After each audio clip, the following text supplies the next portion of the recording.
Hey, good evening and welcome once again to Edge of Reality TV. I'm Willie Hassel and this, of course, is the lovely Lynn Nickerson. How are Good you evening. tonight?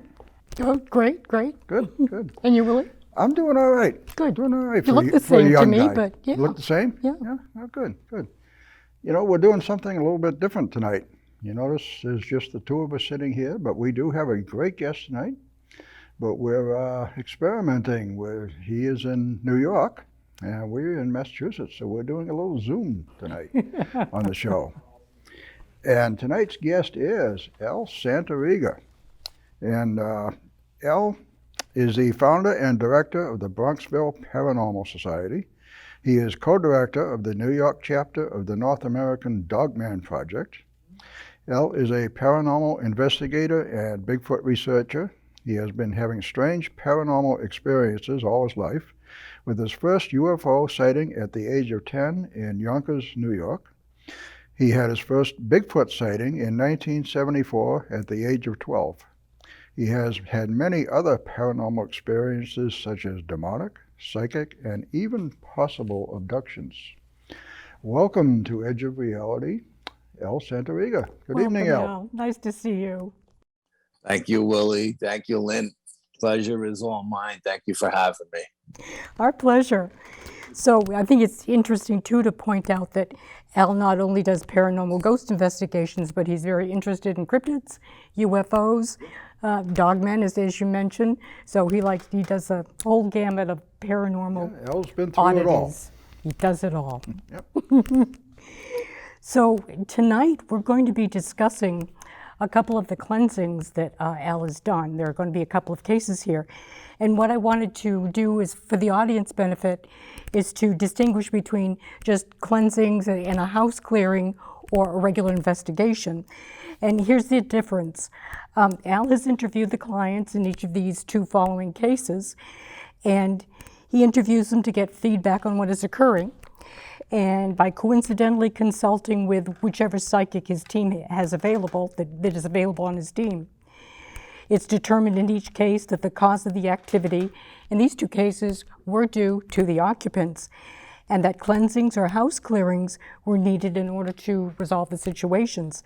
So rather than being a typical investigation where you'd have a team go in, these cases reflect a different kind of an intervention than what a standard investigation would require. So tonight, Al, we're going to start with the Westchester County case number 1, case history that you had. So do you want to set that up? Sure. I got a phone call from a client.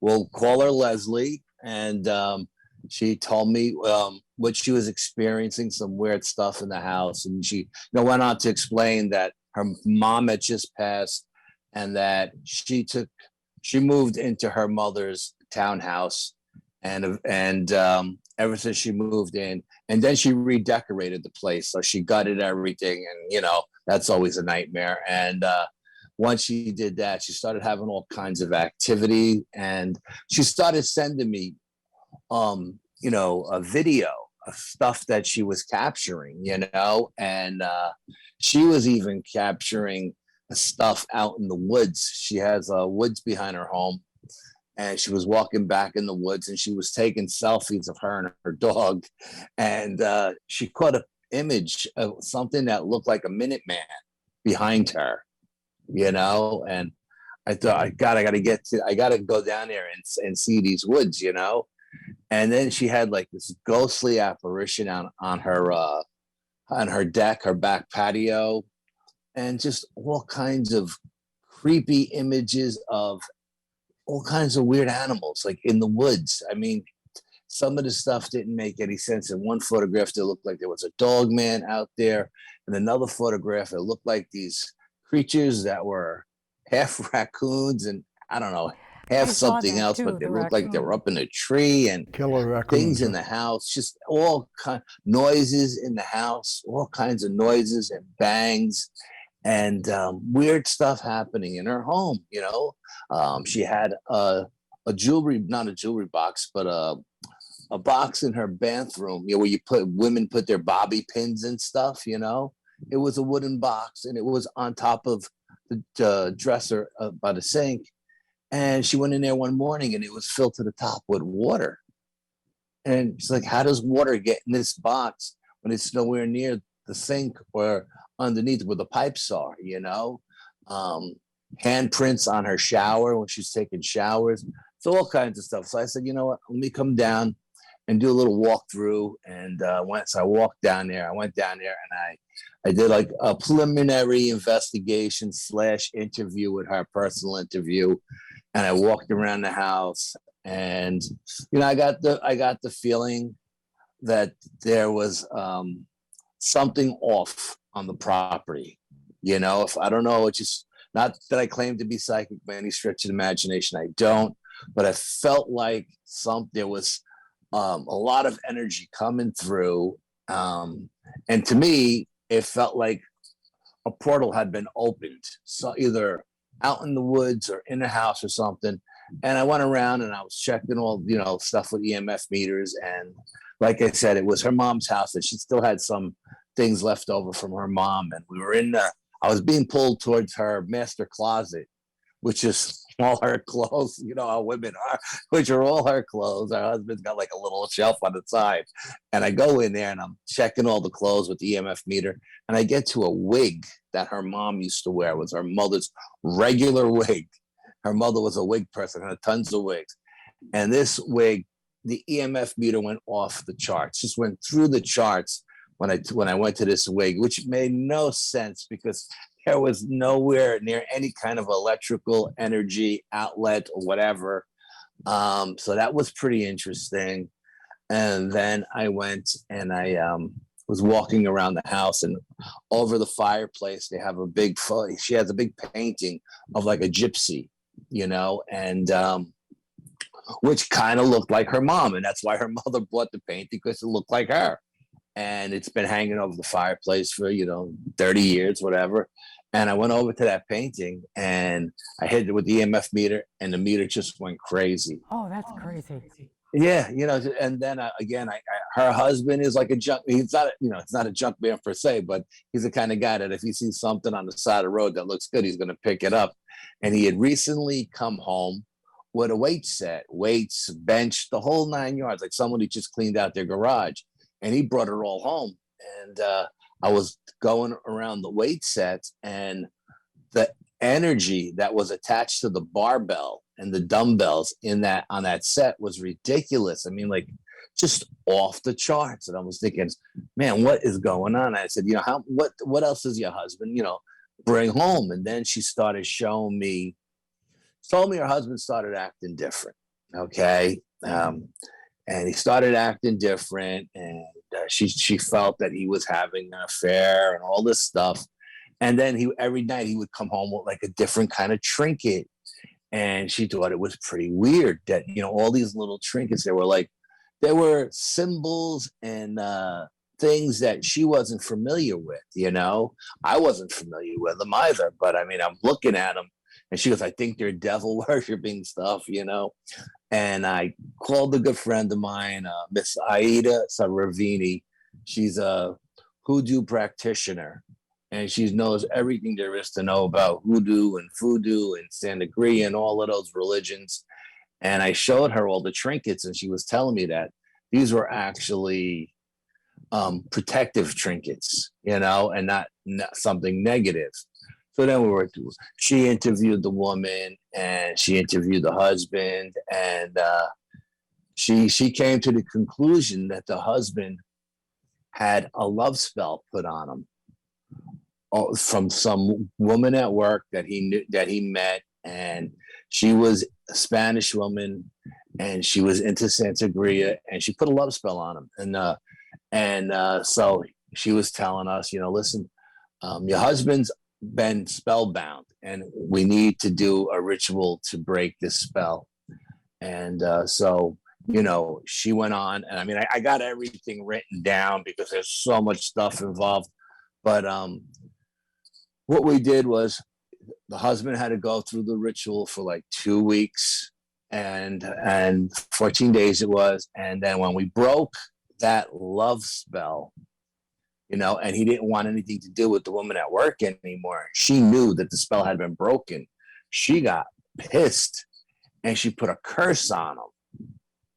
So now he comes home and he's like mean and ornery, and he doesn't want nothing to do with it. And he's just treating his wife really bad, saying bad things, hurtful things. And again, Miss Aida got involved, and she said, okay, we went from love to hate now. She put a curse on you, and again, we had to go through the ritual. And I mean, I could list everything that we went through. There was 101 things for each ritual.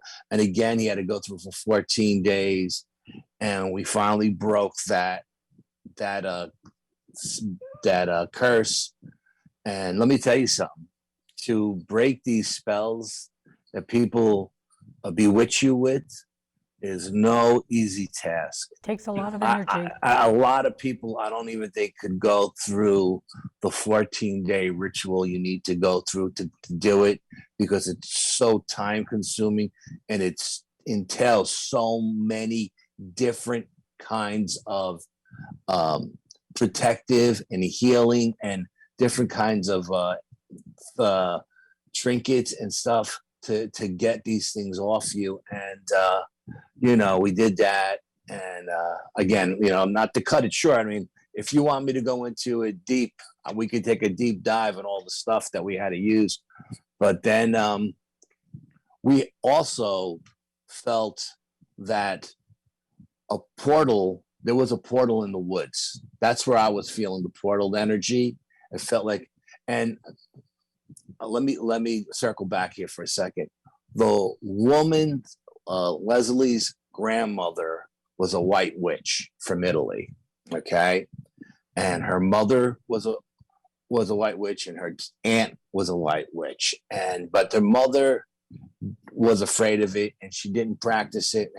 And Leslie is very gifted as well, sensitive and to energies.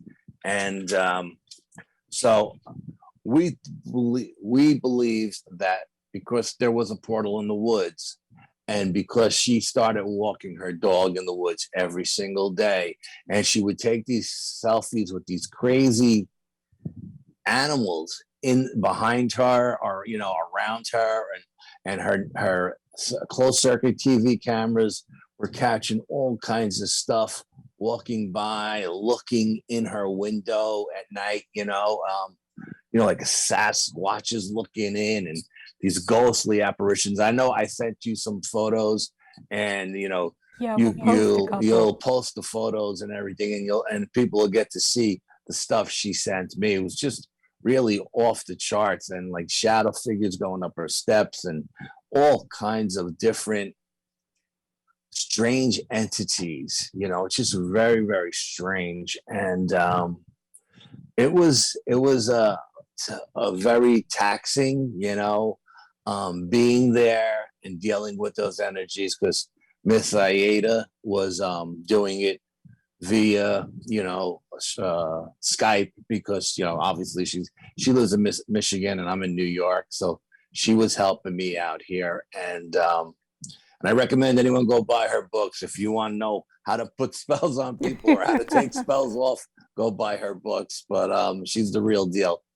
But yeah, it was just crazy stuff, one thing after another. Like, not in a million years that would I ever think that we finally broke the love spell, and then this woman hits him with a curse. It was just crazy. I want to interject here that people don't realize there are so many things that exist at different frequencies beyond the spectrum of our vision.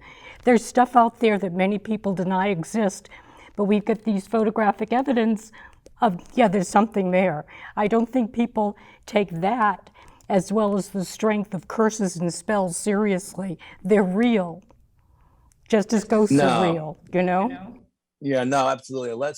Unless you're from like Haiti or Louisiana, where it's then you may commonplace. take that stuff serious. But up here in the Northeast, no one takes that stuff serious, No, they don't And even believe her in it. husband, he didn't take it serious. He was like, there's no, it's just who I am. But he was totally opposite of who he was. He actually, according to Leslie, there was times when he would get enraged that he would not even look like himself, or his eyes would get all black, like he had a demon in him or something. But it wasn't demonic or anything like that, but it was very, very scary. Did Absolutely you very scary. take any of those photos, Al, or were they mostly that woman, Leslie, that took them? Yeah, she got most of those photos from a couple of selfies out in the woods with the dog, and the rest of it was all from her closed circuit cameras around the house and on the property. So she gets notifications on her phone, and she looks, and there's something looking in the window, or something walking through the yard, or something, a shadow figure going along the wall on the steps. There is Just one crazy. photo there that you mentioned that there's a shadow person. And it seems like one is a close-up of the same shot. What I did see was not only a shadow person, but it also looked like the creature in the movie The Predator, where it looked like a diaphanous form that has been seen to jump from trees to trees, but it's like almost a cellophane. An energy form, yeah. Yes, energy form. Very bizarre, but you captured that. I don't know if you took that picture. I didn't even take any pictures when I was there. I was just working with the EMF meter, trying to see what was, active and what was not, So it wasn't like it was an investigation where I had all the bells and whistles. It was just my meter. I went in the house. Wherever I was being pulled, I went to. I was being pulled in the garage toward the weights.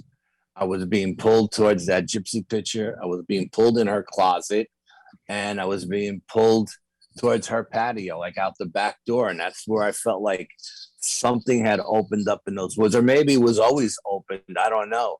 But there was like an energy, and it felt like it was directed right at her patio, because of who she is or who her mother was, and all these generations of this energy being in that home, I don't know. So psychic. Did you determine what it was causing the EMFs, like with the weights or with the wigs or with the photograph, the painting?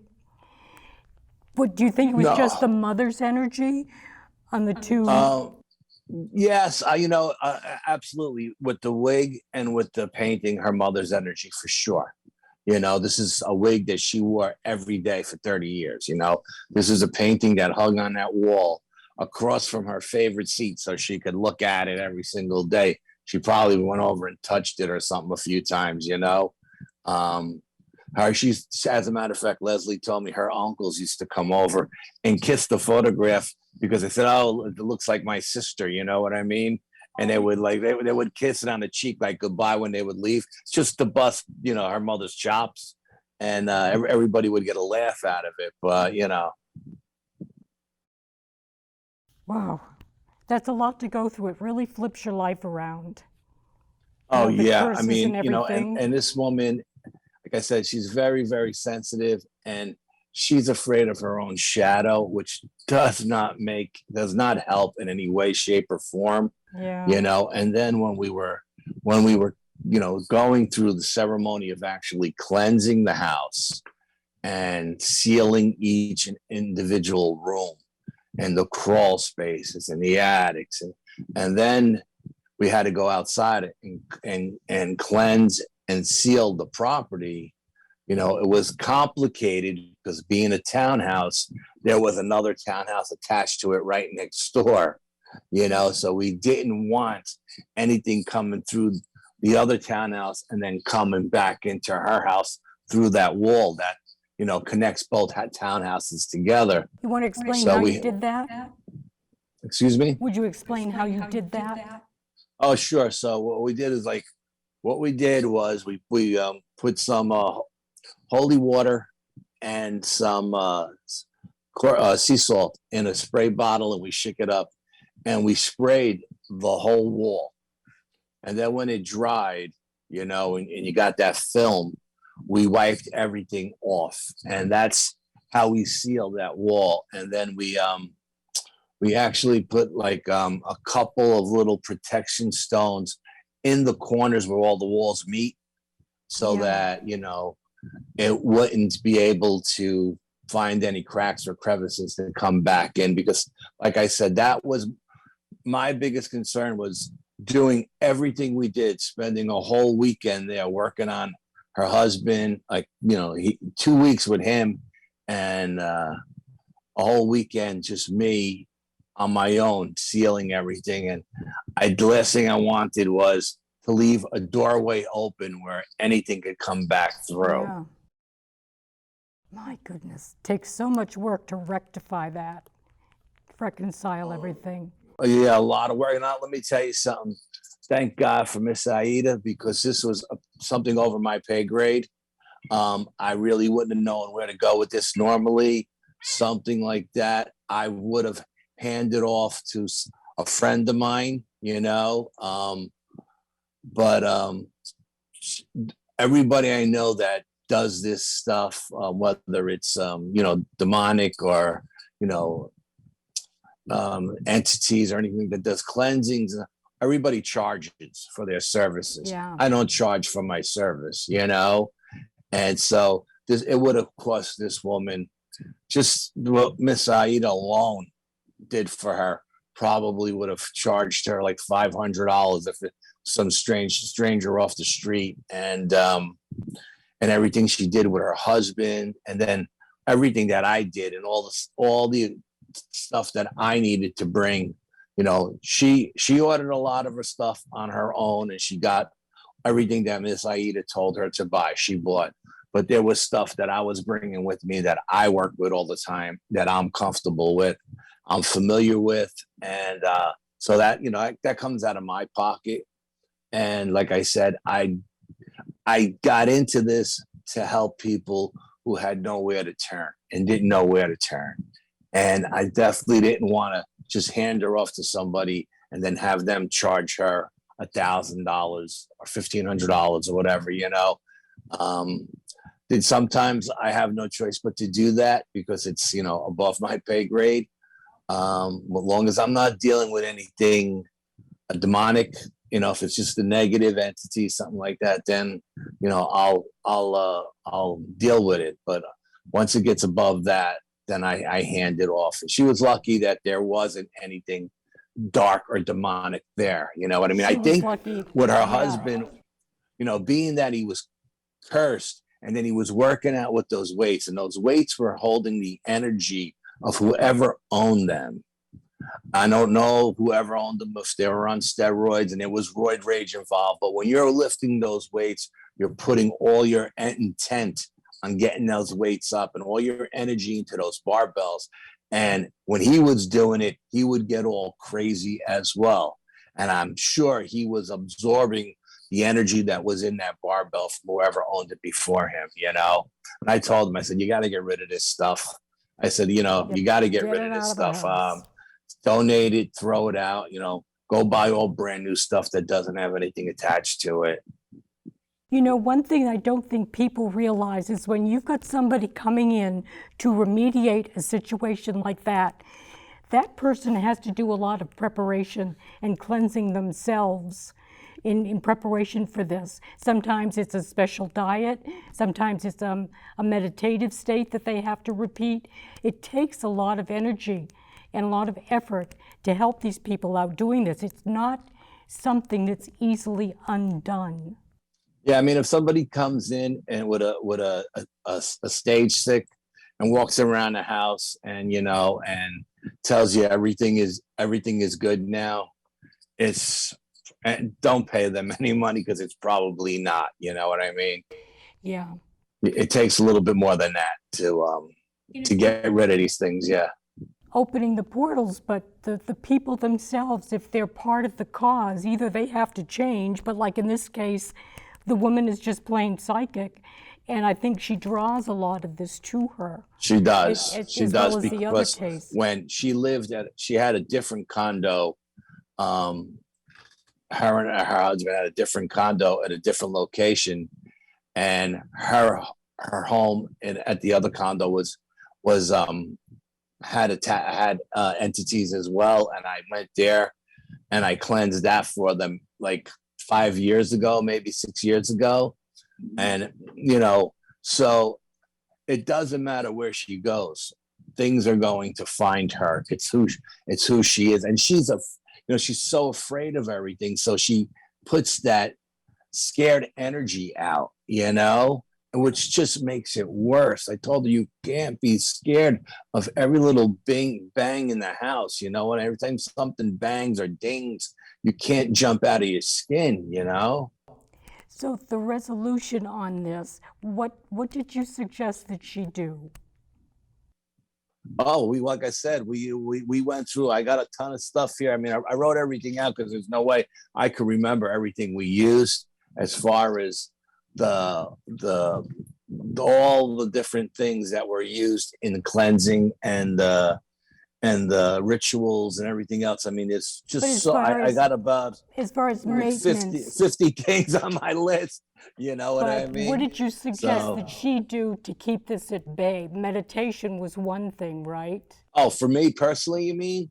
Oh, absolutely. I have a quartz crystal meditation circle outside that I meditate in. I ground myself, and then I protect myself after I protect myself before I go in as well, and then once I get in there, I open up my mind and I ask for like divine intervention and help like that, and I ground myself and I protect myself because I don't want to bring anything home to my family, and I don't want to get deathly ill from dealing with anything, because I know people that have gotten they can get sick or how did you advise her to not bring this in? Didn't you suggest meditation for her as well?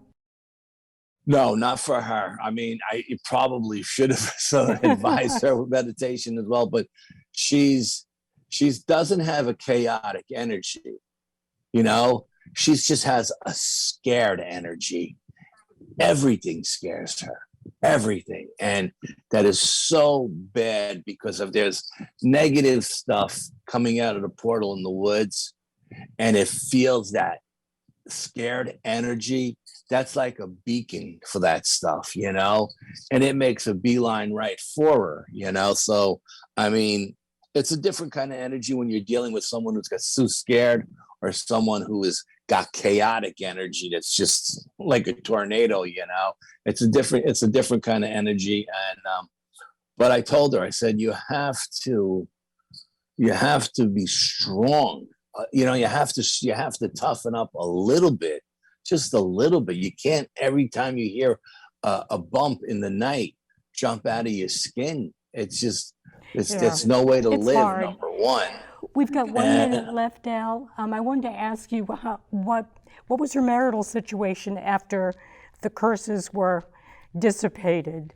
Oh, the husband was back to his old self. Like I said, since I've already worked with this family, years before, I knew how he was, because at the other location, he wasn't having any experience at the other location. It was her, of course. Yeah.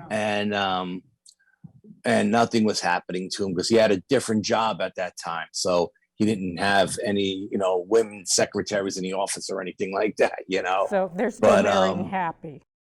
Huh? They're still married and happy. Happily married. They're back to normal. And, she's actually doing better. She's, getting healthier, because it was draining her. I think all the fear and all the anxiety from dealing with him and whoever this woman was he was dealing with, and then the love spell, and then the curse, it was all taking a toll on her, and it was draining her. And now that they're back to their marital bliss, she's better mentally and physically, and she's out working again, so she's not stuck in the house 24/7. So it's just a whole better life for both of them right now, Okay, so on that though, we are at the bottom of the hour. We do have to take a quick break here. And we'll be back and we'll discuss one more closing element I wanted to mention. So we'll be back in just a minute. Okay.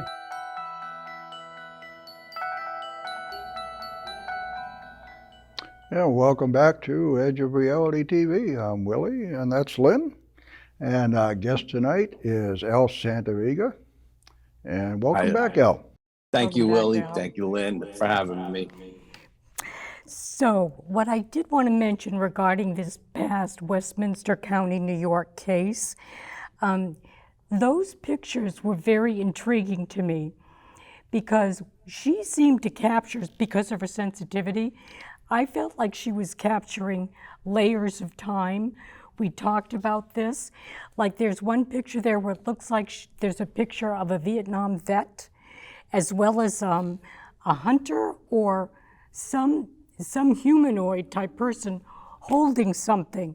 And I was thinking a rifle, but it almost looked like a stick. I can't figure out what it was now. Maybe it was a hunter, I don't know. But That's the guy I call the Minuteman. Yeah, to Oh, the me, he looked Minuteman, like okay, he looked like a Minuteman, sure. Revolutionary War soldier. Yeah. So you're capturing those two time, or she was capturing those two time periods simultaneously in the same photograph. And I don't think that people think of that when you capture a picture of an orb or a ghost. You probably are capturing another dimension because it's a different frequency. But that, to me, was like capturing two different timelines in the same photograph, and I find that fascinating. And who's to say how many timelines are out there?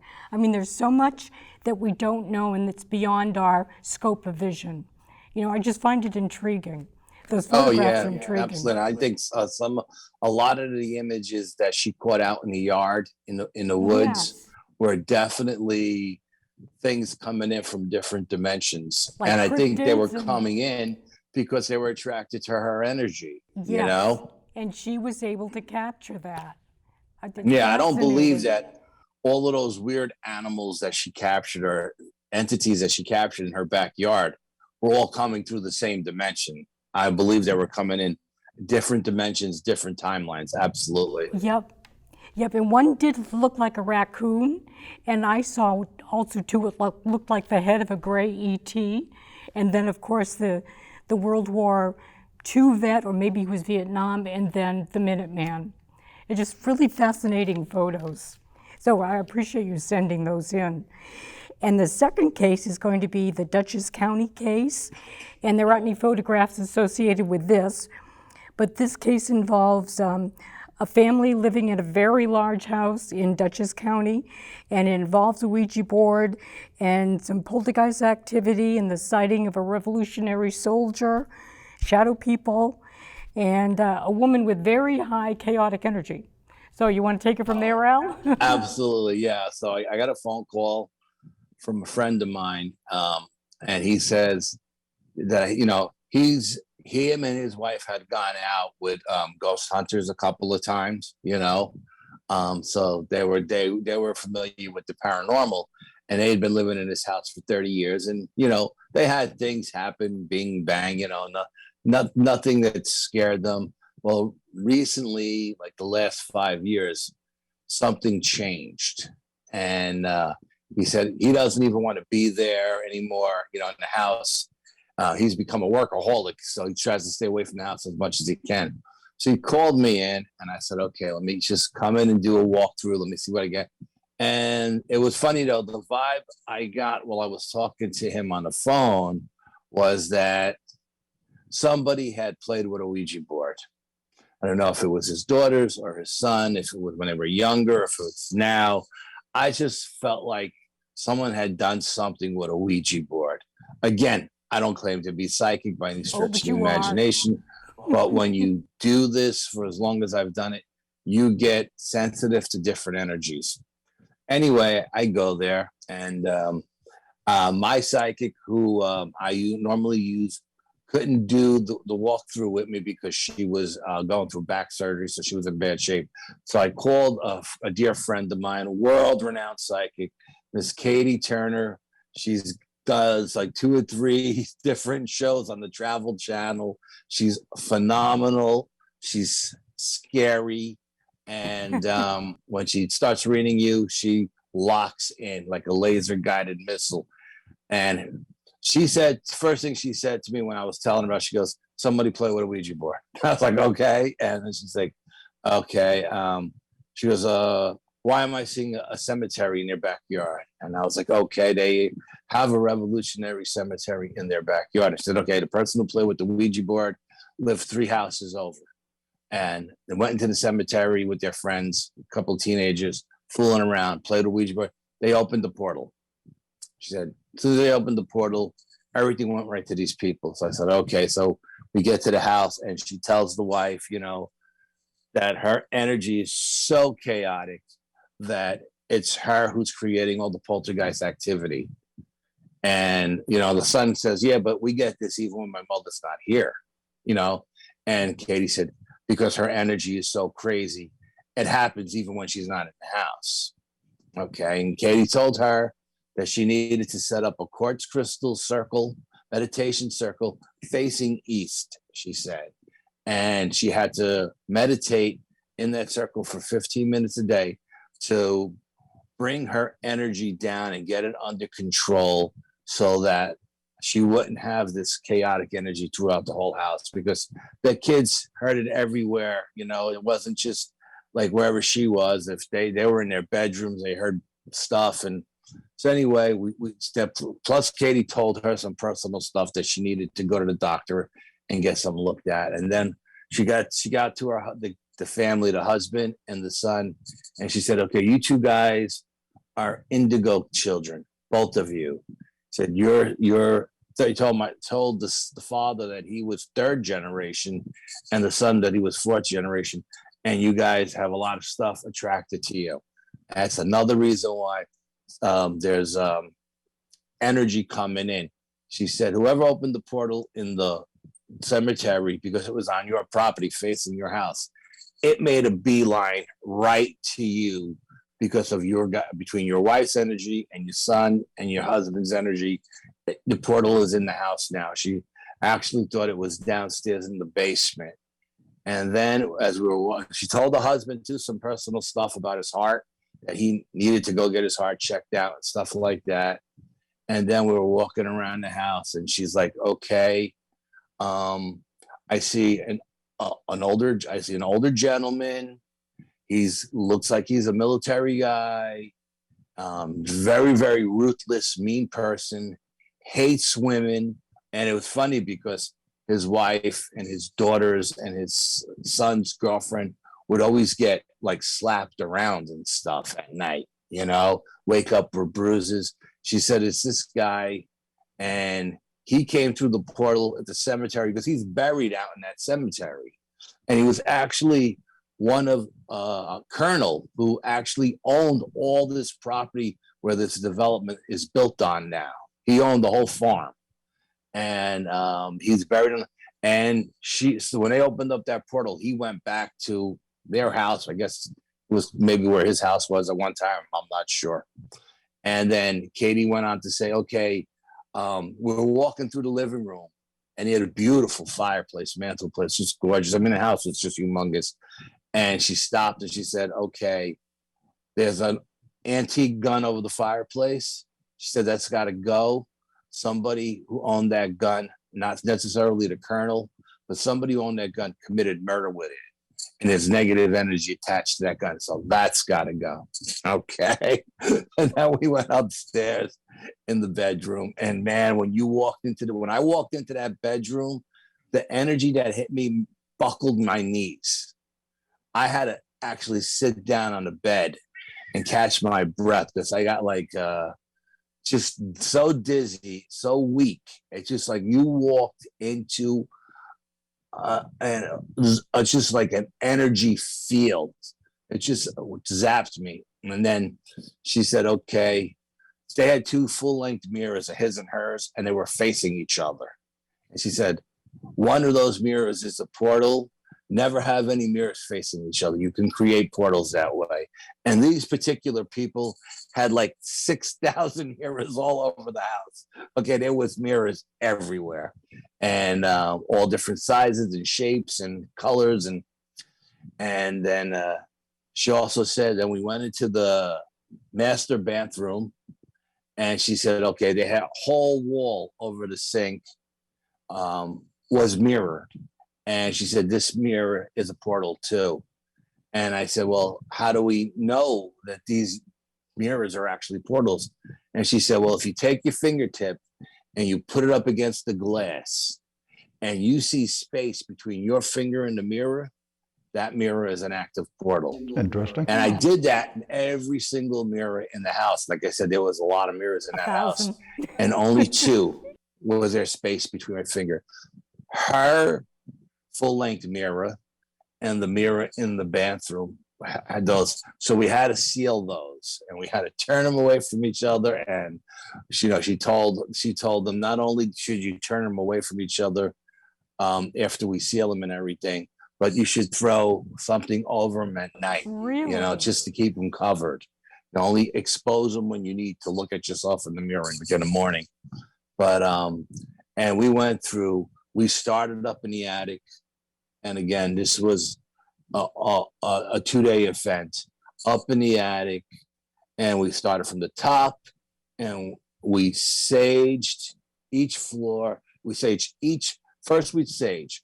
Then we'd at the same time I'm saging, I'm using frankincense and myrrh, and I'm cleansing with that as well. And then I'm holy water, holy oil over every entrance, Florida water. And then Katie told us to go out and buy all these particular stones. Some were protective stones, some were healing stones, some were purification stones. And she wanted them put in certain corners in certain rooms, and we went through each individual room, and we did that for every single room in the house, which was insane because there were so many rooms. And she also said that the colonel was downstairs in the basement, and he had told me when he had his father living with him at one point, and his father was down in the basement, and the father said, there's a dark energy down here. I'm seeing shadows at night, and I feel my bed moving. And his father said, I'm not sleeping down in the basement anymore. It's a finished basement, it was beautiful. And he goes, I'm sleeping in one of the kids' rooms. And then his brother had moved in with him for a little while, and his brother actually was getting attacked down there. And the brother's like, yeah, I'd rather go sleep in the car than down in this basement, and so because he's told me originally that he had saged the house and it didn't work. And I said, okay, when you saged, did you open windows in each room? Did you open the doorways? I said, you got to give this negative energy someplace to go, because that's what you're doing. You're driving it out, And he was like, no, I left everything closed. I said, well, then you really didn't get rid of anything. All you did was make it go somewhere and hide in between the walls or the crawl space or, in the attic or somewhere. You wasn't necessarily cleansing as much as you were just buying yourself some time until the sage evaporated, and this thing would come back in. It would come back in with a vengeance. So, like I said, we were in each room. God, it seemed like we were in each room for an hour because, I didn't want to go up and through the house like 10 different times. So I did everything at once in each room. So with all the different things, the holy water and all the oil and all this other Florida water and stuff like that, and the mirrors. Oh my God, we sealed every single mirror in the house, and then we wiped them clean, and we worked our way down into the basement and right out the back door, and then right out the garage, and and then it was funny because as we started on the outside, his daughter had stopped in, and she has 2 little twin girls, and the twins are deadly afraid of the house. So when they walk in the front door, they hold each other's hands and they look around like they're looking for spirits. Now, if they've seen shadow figures in this home, they've seen tall ones, small ones, they've seen images of their son who passed away many, many years ago as an infant, you know, and they actually played with his kids that he has now. You know, they didn't know it was their brother, but they were playing with a little boy ghost. But the twins were seeing something dark. It was a child spirit, but it had no eyes. Their eyes were black and scared the living daylights out of the twins. And he had a huge room set up as like we called it the Barbie room. It had everything Barbie that two little girls would want, you know, even had like a little Barbie tent in the room. And the kids would never, ever go in that room, especially without an adult. But anyway, the daughter comes in to drop something off for the brother, and then she runs back out because she's got the kids in the car, they're sleeping, and she's going to her house. And the daughter turns to her father and says, "What did you guys do in there?" And his father said, "Why?" She goes, "Because it feels so much lighter," which was a nice validation for me that all that work we were doing was actually paying off. And then we started on the outside of the house. And Katie told me something that was very interesting.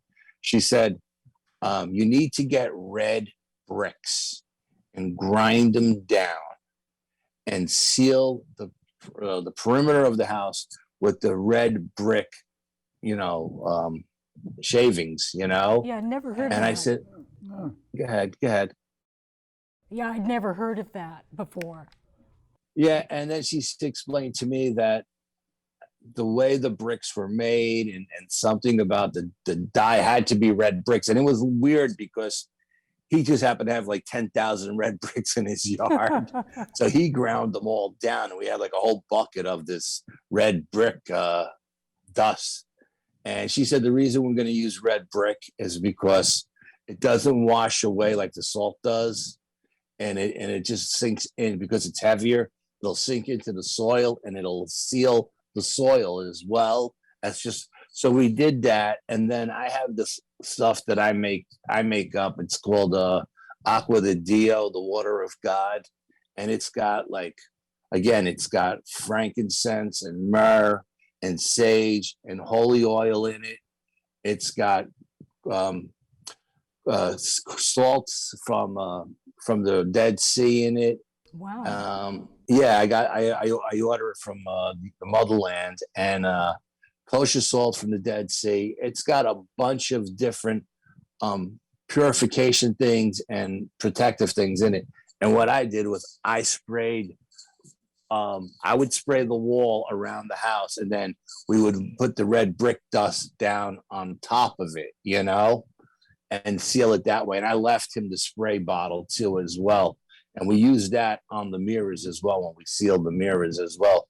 Because you can't use it on the wall because it's got oils and stuff in it. Can I ask you, do you think the bricks have something to do with being organic that might make a difference? Yeah, you know, like the way she explained it to me, it has something to do with the way they're made. I don't know. I don't know how they make red bricks. You know what I mean? I don't even know how they make bricks. But she said they had to be red bricks. So again, we were lucky enough. He happened to have 10,000 red bricks in his backyard. But he had pulled up an old patio to put a new patio down, and he had all these red bricks. So we just ground them down, you know. So that was like a whole day grounding down bricks. And Al, if I could ask you here one other important question. How is it that they had many mirrors? How is it that two of them became portal-like? How does that happen? Okay, Katie said that when the colonel came back to the house, that main portal that he had come through, that came to the house, when he came through that house and he was going from room to room, because they would hear somebody with like boots, like army boots or whatever we want to call them back in the day when they wore those leather boots, walk up and down the steps and go from slamming doors and stuff like that. Nice guy. His energy when he seen the two mirrors facing each other, it was his energy. Now I don't know if the portal that was created in the room where the two mirrors face each other had anything to do with the portal he came through, or if it was a whole different portal from a whole different dimension. You know what I mean? Yeah. But yeah, that was definitely one of the portals. So it was the colonel. What's we called him? The colonel who opened up the second portal in the house in the master bedroom. Okay. But yeah, so we did that, and honestly, I was so wiped out after that weekend and his house that I couldn't get out of there fast enough. Again, this is another person who's a friend of mine, personal friend of mine. I know him since we were, 8 years old, and I wasn't going to charge him anything, so it was a freebie, and I couldn't get out of there fast enough. I left so fast that when I left my bag with all my equipment in there, So when I got home, as I was walking in the front door, he was calling and he was like, dude, you forgot all your gear. And I was like, yeah, you know what? I'll come back tomorrow for my gear. I can't deal with the energy in that house again today, because I couldn't feel the house being any lighter like his daughter could, because I had absorbed so much residue of the old stuff, Yeah. And when I went back the following day to get my bag with all my equipment, to me, the house still felt heavy. It still looked dark. But as time went on, the house got lighter and lighter, because he would call me and he would say, yeah, the house looks so much lighter now. It's like we got like 100 more windows than we ever had. And then he went on to tell me a beautiful story. His daughter came over with the twins, and the two kids walk in the front door like they always do, holding hands, and they look around, and then they look at the grandfather and they say, Pop, house is different. And they run off into the Barbie room and they just start playing by themselves. And to me, that was the best validation I could have ever gotten. Because, those kids have the same energy as the father and the brother and probably the mother too, So that was very valid. That just brought so much joy to my heart, that all that hard work and all that energy that we put into that cleansing, because I put him and his son to work, because I couldn't get any of my guys to come up to do anything. Everybody was busy or already had committed to other things. So I was all on my own that day. So I told these, I said, listen, I'm putting you guys to work today. I can't do all of this on myself. Was first day was prep. Second day was actually doing everything we needed to cleanse and seal and bind the house to keep everything out, And then they were telling me stories that, my wife started telling me a story. She said, when we were younger and the kids were small, they have a beautiful pool in the backyard with a deck around it. All the kids in the neighborhood would come over and use the pool. We didn't care, that's how these people are, They just come and use the pool, whatever, And she said one day I seen somebody walk around the front of the house thinking it was one of her son's friends going to use the pool. She seen the big shadow, She's like, wow, that's a really big shadow. Who was that? But the guy never came out of the side of the house, like to the back to where the pool was. So when she opened up the window to see who it was, because she couldn't understand where he went, and when she opened up the window to see who he was, there was a Sasquatch looking in at her, and it had a handful of flowers. She had all kinds of flowers on that side of the house, and it was picking her flowers.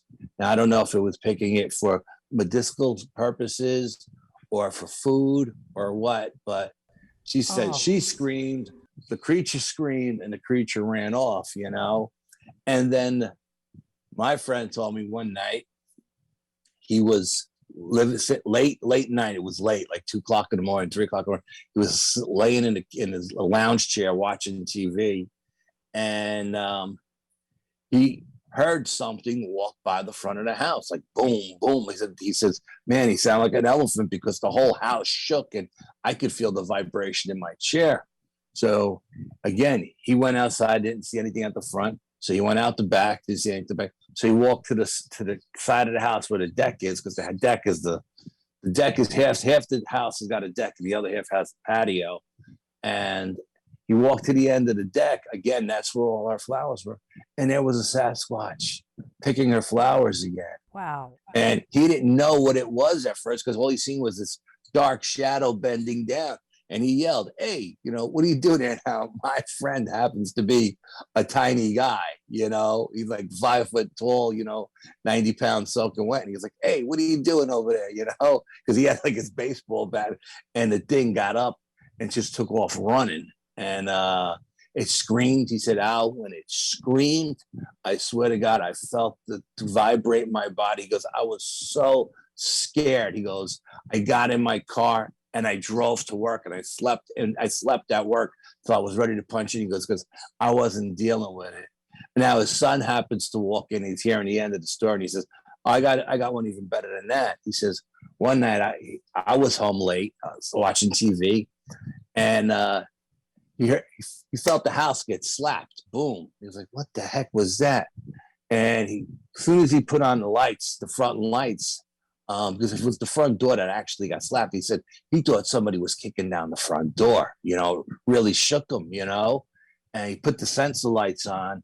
And when he did, he said, something let out a scream that just paralyzed me.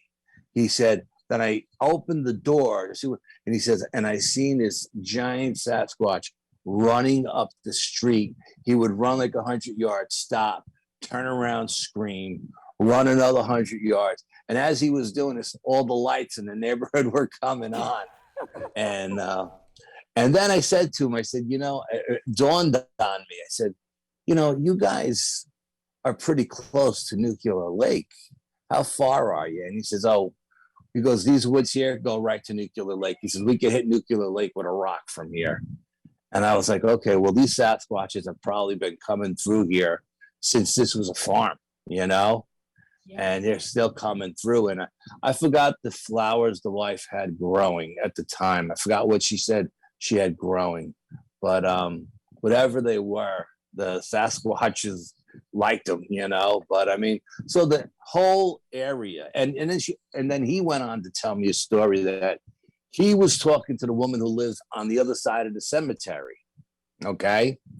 And he was talking to her, and he said, have you ever had any, paranormal experiences? Because it's a hard subject to bring up, when you first move into a new neighborhood, you don't want people to think you're nuts. And she said, I've been in this house since I was born. My mom died. I took the house over. She said, we've seen that shadow figure walk through our basement all the time. Because we hear the heavy boots and we see him walk through, but he only just walks through their house. He doesn't stay in the house. He doesn't affect anybody in the house. He doesn't touch anybody in the house. And I think it's because the people who live in that house don't have any psychic abilities, So he's not really attracted to him. That's the soldier, right, that does that? Yeah, the colonel. We called him the colonel, yeah. Well, we're going to have to, Oh, we're out of time. Oh, all Yeah, right. we are. Darn. Unfortunately, we're going to have to hold it there. We are out of time, Al. Okay. But how can people get a hold of you? Bronxville Paranormal Society? I'm easy. Facebook is the easiest way to find me. You could contact me personally. I'll answer any questions you have. Private message me on Messenger. You can find me at the Bronxville Paranormal Society, the New York State UFO Project, the New York State New York State Sasquatch Organization, and the North American Dogman Project, New York State Chapter. Any of those 4 groups, I'm the director of all of them. And you can reach me at any of those groups, or you can reach me personally, and I'll answer any questions you have. So we can just find you just about anywhere. Yeah, no, I'm not on all social media. I'm not a tech guy. I can't be bouncing around to 6,000 different media pages. I just usually stick with the Facebook stuff. It's the easiest place to get me. Right. Okay. Well, thank you very much, Al. Thank you, Al. No, the Thank you pleasure for is mine. joining us. Thank you very much for having me. It's my pleasure. It's great hooking up with you guys again.